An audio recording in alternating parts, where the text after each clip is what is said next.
presented by Halkat Film.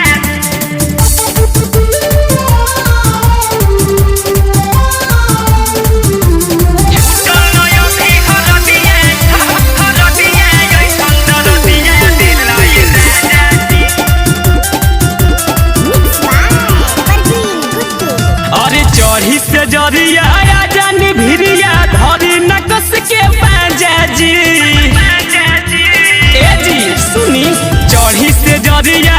जानी भिरिया धरी नकस के पांजा जी अरे छूटल नय भी हर दिया ऐसन दर दिया दिलाय राजा जी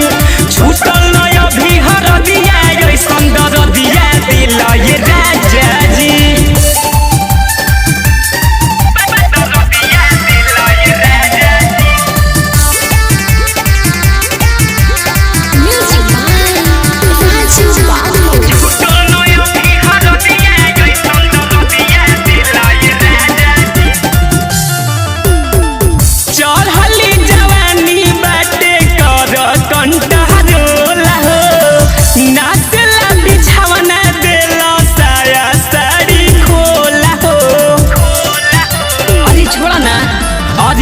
मन सुनय सदन में हो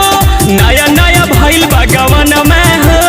बात मन सुनय सदन में हो नया नया भइल भगवान में हो अरे टूटे कमरिया बथे शरीरिया दे देला इतना सजा जी अरे टूटे कमरिया बथे शरीरिया दे देला इतना सजा जी अरे छूटल नया भी हर दिया ऐसन दर दिया देला राजा जी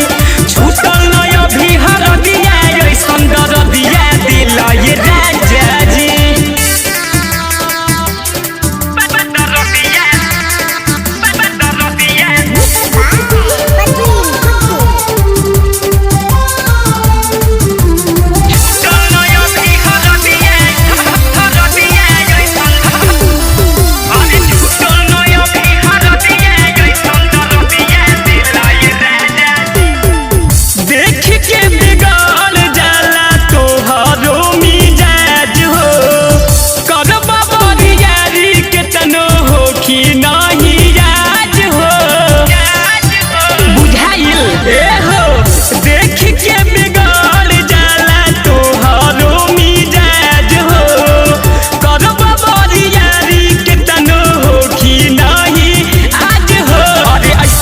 पकड़ कलैया